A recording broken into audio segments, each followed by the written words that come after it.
Buenas tardes. Vamos a dar inicio a la última videoconferencia de Historia de Costa Rica. Las disculpas por el atraso, ya que tuve unos inconvenientes con el ingreso. Bueno, el día de hoy vamos a estar viendo el tema número 5, que es el último tema de la antología de Historia de Costa Rica. Recordarles que en este momento estamos trabajando ya con el último módulo del trabajo que lo que se le solicita es una investigación. Recordarles, tomar en cuenta lo que indica la rúbrica, ver bien las fechas de apertura y de cierre, recordarles que ese lapso, durante todo ese lapso, ustedes pueden subir su aporte desde el primer día. O sea, que no esperen hasta el final, ¿verdad? Para que no vayan a tener ningún inconveniente. Al igual que en los temas anteriores, en este tema número 5, el autor lo que hace es recopilar una serie de eventos, sucesos, acontecimientos que se dan durante el periodo y relacionarlos con quien está en el poder.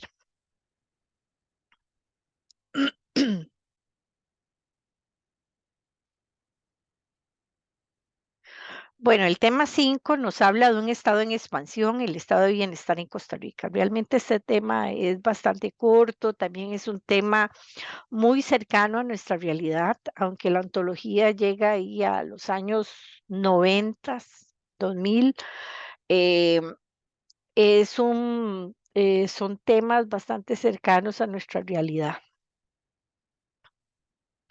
Dice que después de los hechos de 1948, la Guerra Civil del 48, se va a fundar la Junta Fundadora de la Segunda República y esta va a implementar una serie de medidas. Uno de ellos es nacionalizar la banca. Antes de este periodo, la banca no estaba nacionalizada.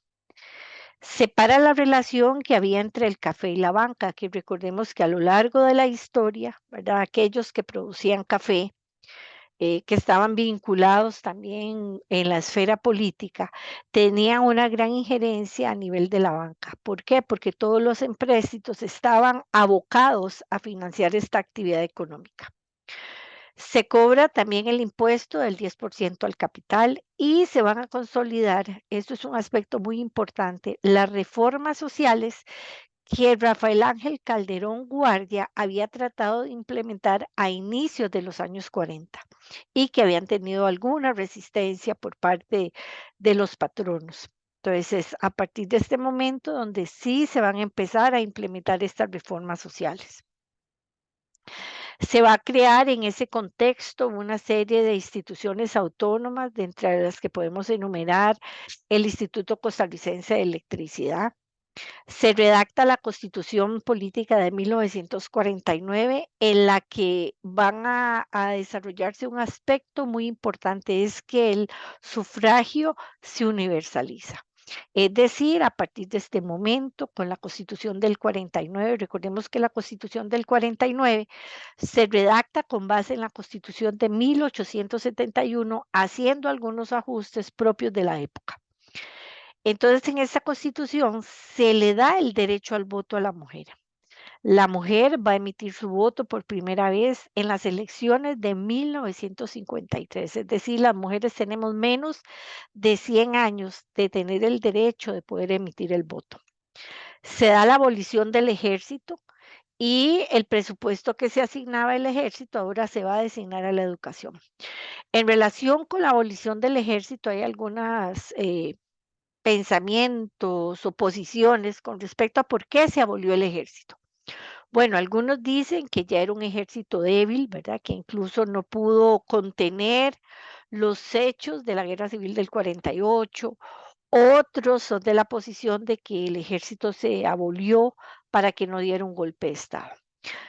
El motivo por el cual se hubiera abolido, ¿verdad? Fue en su momento la mejor decisión, ¿verdad? Porque esos recursos, que son muchos los recursos que se designan para la manutención de un ejército, fueron designados a la educación, ¿verdad? Y permitió el desarrollo de la educación en todos los niveles, ¿verdad? Desde preescolar, primaria, secundaria, e incluso a nivel universitario. Se crea el Tribunal Supremo de Elecciones, que a partir de ese momento, ¿verdad? Juega un rol en nuestra sociedad, casi como un cuarto poder, con independencia en todo lo que está relacionado con el proceso electoral. A partir de 1950, el país va a experimentar una mayor intervención del Estado. Se difunde un discurso sobre la participación en diferentes sectores políticos. Sin embargo, se va a excluir a algunos sectores de la sociedad. Por ejemplo, los indígenas, ¿verdad? Que hasta ese momento ni siquiera tenían acceso a una cédula de identidad. Costa Rica, durante la segunda mitad del siglo XX, se va a enrumbar a un proceso de bipartidismo. ¿Qué decimos con esto de bipartidismo? Esto lo que quiere decir es que a lo largo de la segunda mitad del siglo XX, ya eso se va a romper en el siglo XXI, vamos a encontrarnos al Partido Liberación Nacional y a oposición eh, asumiendo el poder. Entonces, 4 años o 8 años gobierna Liberación, 4 años la oposición y así van alternando. Entonces, lo que se da es un bipartidismo. Son dos partidos los que van a gobernar Costa Rica durante la segunda mitad del siglo XX. El aparato estatal va a crecer, se crean una serie de instituciones autónomas con relativa independencia del Estado, con la finalidad de poder brindar ciertos servicios. Recordemos que a partir de la segunda mitad del siglo XX se desarrolla el famoso Estado benefactor, el Estado paternalista. Y bueno, se van a crear una serie de instituciones que van a brindar una serie de bienes, una serie de servicios a la población. Dentro de algunas de las instituciones está el Instituto Nacional de Vivienda y Urbanismo, el Servicio Nacional de Acueductos y Alcantarillados, la Junta Administrativa de la Vertiente Atlántica, el Instituto Mixto de Ayuda Social, el Instituto Nacional de Aprendizaje, el Instituto Tecnológico, la Universidad Nacional y en ese engranaje incluso es creada la Universidad Estatal a Distancia. A partir de la segunda mitad del siglo XX se va a desarrollar un modelo de sustitución de importaciones o modelo de desarrollo hacia adentro. ¿Qué pretendía este modelo? Bueno, este modelo pretendía que muchos de los artículos, bienes que hasta ese momento nosotros estábamos importando, se empezaran a producir en nuestro país. Sin embargo, este modelo va a experimentar una serie de desventajas. ¿Por qué? Porque no tenemos los recursos económicos. Entonces, ¿qué hace? Se recurre a empréstitos para importar materias primas, maquinarias, equipos. La población nacional que tenía mayor poder adquisitivo no va a comprar los productos que nosotros producíamos, sino que esos productos van a seguirlos comprando en el exterior. La mano de obra es una mano de obra cara, ¿verdad? Producto de todas esas garantías sociales. Hay poca planificación, organización. Economías de la región que tenían mayor desarrollo van a absorber a las de menor. Eh, Se tuvieron que importar materias primas, produjeron los países de la región, empezaron a producir los mismos bienes y esto generó que entre los diferentes países de la región nos matáramos entre sí. ¿Por qué se dice que nos matamos entre sí? Porque ahí, si todos estamos produciendo el mismo bien, ¿quién nos va a comprar? ¿Verdad? Entonces al final se producía, pero no se vendía.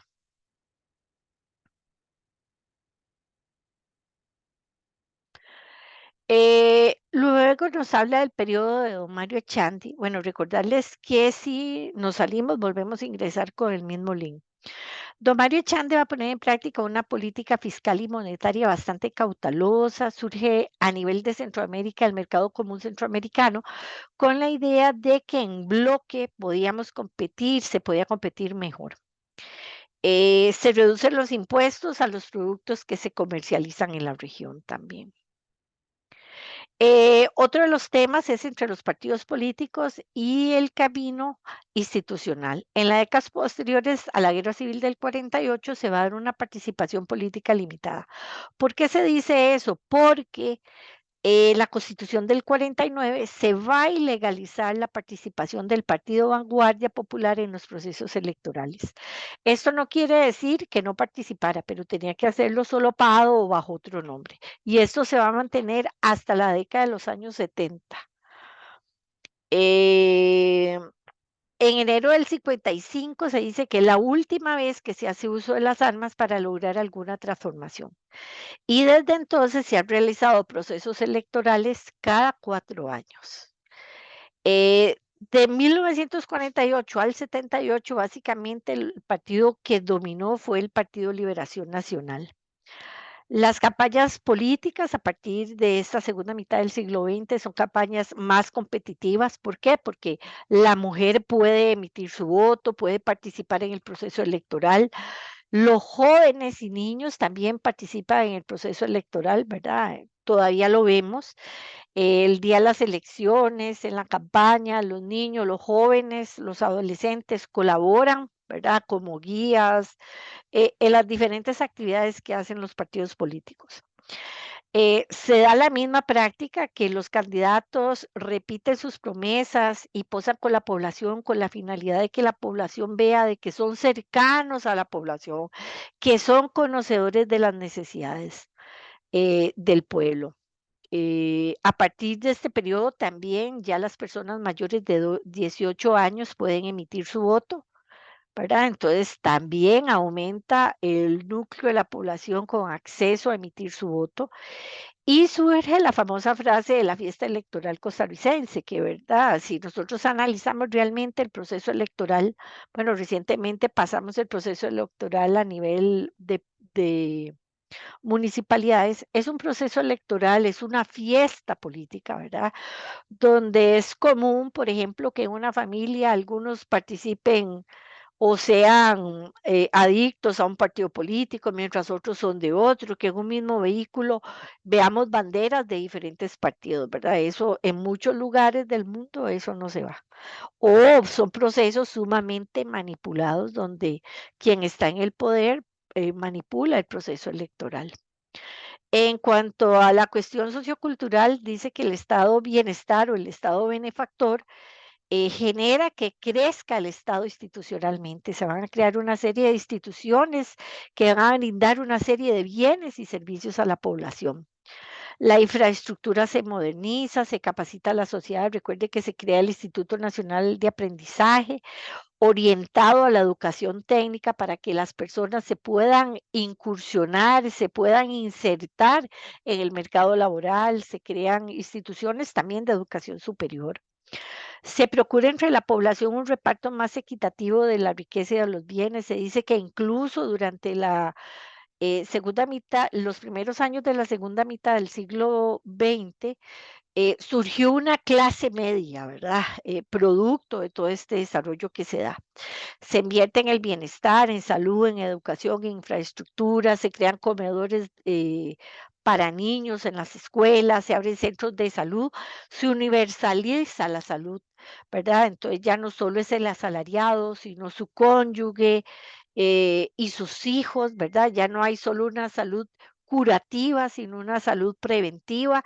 Eso hace que aumente la población, ¿verdad? Porque mueren menos niños al nacer y la esperanza de vida o los años que vivimos aumenta. Se extienden algunos servicios como el agua, la electricidad. Se da un nuevo desarrollo urbano, se habla de la descampesinización, ¿verdad? Aquellos campesinos que venden sus propiedades y son desplazados y al final lo que pueden ofrecer es su fuerza de trabajo. En caso de zonas rurales, siempre se sigue vinculando con la pobreza, además hay un menor desarrollo en todas las esferas, en educación, en salud, en vivienda, etcétera. En el ámbito cultural, producto de la influencia externa, se van a dar algunas transformaciones que van a impactar a la juventud. Dentro de ellos está la Guerra Fría, ¿verdad? El mundo bipolar que surge después de la Segunda Guerra Mundial, donde surgen dos potencias que van a dominar el globo terráqueo, ¿verdad? Cada uno con su zona de influencia. Los Estados Unidos con su zona de influencia y la Unión de Repúblicas Socialistas Soviéticas también con sus influencias. La revolución cubana de los años 60, ¿verdad? Que Fidel Castro en su momento fue respaldado por los Estados Unidos para darle un golpe a Fulgencio Batista, luego se instaura y más bien le da un golpe Fidel a los Estados Unidos y bueno, ya todos conocemos la historia de la isla cubana. Se habla también de los procesos de integración centroamericana y la conformación de bloques con la idea de que en forma de bloque se puede competir un poco mejor. Entonces surge el mercado común centroamericana, el Mercosur, el CARICOM, ¿verdad? Y se habla también, es un periodo donde se habla de la revolución cultural en Occidente, donde se van a transformar los gustos, las prácticas sexuales. Ahí surgen también los movimientos hippies, ¿verdad? Todo el liberalismo del momento. Luego nos habla de 1970 al 78 del Estado empresario y la crisis económica. Dice que a partir de los años 70, durante los gobiernos liberacionistas, surge el Estado empresario. El Estado incursiona en una serie de actividades económicas como dueño, como propietario, a través de CODESA, que está conformada por una serie de subsidiarias con capital mixto. El Estado se involucra en actividades productivas de producción de cemento, de aluminios, de azúcar, ¿verdad? Con Cementos del Valle, del Pacífico, Central Azucarera del Tempisque, Alunasa, etcétera. Hoy en día ya el Estado no se involucra en esas actividades como empresario, como dueño, sino más que todo el Estado funciona hoy como un ente regulador, ¿verdad? En Codesa también había una subsidiaria que era Transmesa, entonces el Estado era el dueño de rutas de autobuses, hoy no. Existe una institución, por ejemplo, como el Consejo de Transporte Público, que es el que regula todo lo que está relacionado con la flotilla vehicular, taxis, servicio privado, servicios especiales y lo que son las rutas de autobús. En Costa Rica se genera una crisis en los años 70, en 1971 se da una evaluación del dólar, se da el aumento en los precios del hidrocarburo y Centroamérica se encuentra en guerras, ¿verdad? Es un periodo donde hay muchas guerras en Centroamérica. A finales de los años 70, Costa Rica se halla inmersa en una crisis económica bajo un Estado que demanda una gran cantidad de gastos. En cuanto al camino a la estabilización electoral, desde finales de los años 40 se van a implementar un modelo de Estado, se consolidan los partidos políticos, a partir de los años 70 se permite ya oficialmente la participación de los comunistas, ¿verdad? Que era lo que yo les decía, se quita ese artículo de la Constitución y entonces hay un bloque que viene a participar en los procesos electorales. Eh, Se da otro juego en el proceso electoral, surge el PAC, ¿verdad? En ese contexto también, tomando más fuerza en los últimos años. Debido al crecimiento de la población y la dinámica de la urbanización y la conurbanización, se requiere cierta infraestructura, sea ciertos cambios en el paisaje, ¿verdad? Zonas que antes eran dedicadas a la agricultura, ahora se dedican a construir urbanizaciones. Estas urbanizaciones demandan una serie de bienes y servicios que el Estado debe suplir de transporte, de electricidad, de agua, de telefonía, y también a su vez genera una serie de efectos en el medio, ¿verdad? Como contaminación ambiental, contaminación sónica, contaminación de fuentes de